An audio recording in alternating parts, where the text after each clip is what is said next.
Well, hello and welcome to yet another Views from the Veranda. Well, I thought today I'd share with you 12 things you should need to know when you're looking to sell a home. Some obvious and some not so obvious. So firstly, a home is only worth what a buyer is willing to pay. So an owner may have an expectation around what his property is worth. He might have bought it for a certain amount of money and added some value to it. So he adds up his equation from there. But at the end of the day, it is only really what the market thinks a property is actually worth. So secondly, upgrades may not increase the value of your home, but they will make it more saleable. So the investment that you make in that new kitchen or the new bathroom, you may not only get a percentage of that back, but you will ensure that you're going to get more buyers interested, and that might reflect in price. Cleanliness is next to godliness. That's the third point. No house is going to be perfect, but it's very important that you present it in the best possible way. Buyers will remember and love the house in terms of its cleanliness, but they'll also remember whether it's not tidy or unclean. Curb appeal is the first and strongest impression. So the very first impression that if someone gets is when they drive up to the front of your house or look in through the front door, and that's the thing they're going to take away, and that sets up the whole tone. So make sure your edges are done if it's a house, or the gardens are prepared, the front door is painted, and it's clean and tidy throughout. Pet odor and clutter, leave them behind. Unfortunately, we all love our pets, but they do actually can create a bit of a unique smell within the property. So make sure all the litter trays and all their bedding is taken out of the house. And in some cases, if you can't get rid of that smell, you might have to take up the carpet and add some new carpet down there. So sixthly, neutral paint and decor will always appeal to the masses. You know, that feature wall, the purple that you thought you loved, that really needs to be taken away. Neutral is in and neutral will always be in. You need to create a blank canvas. Seventh, cheap fixes or updates will result in a cheap low offer. Buyers are very sort of particular, and they'll pick out things where you've done things on the cheap, and that will reflect in the offer they make.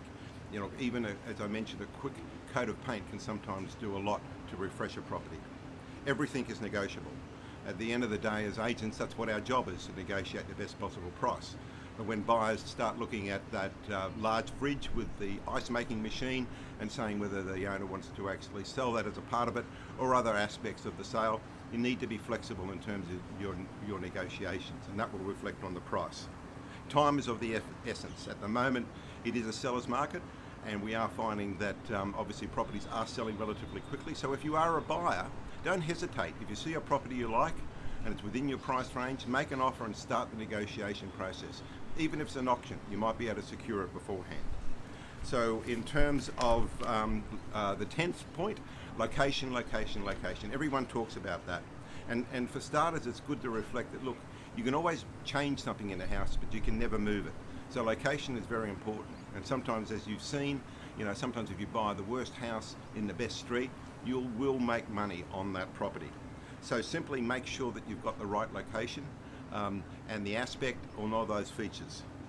Buyers notice things they want to change before they noticing the things that you've updated.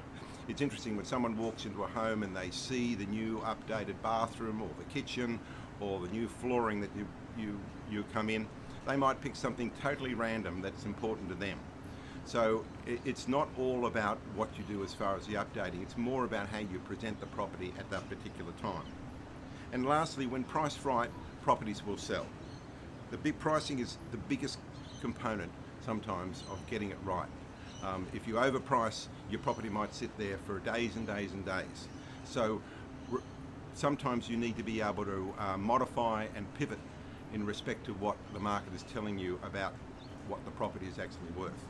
So look, if you'd like to know more about preparing your home for sale, that's what we're here for, to give you the best advice and the best possible price and process to achieve that. But until next time, take care and look after each other. Thank you.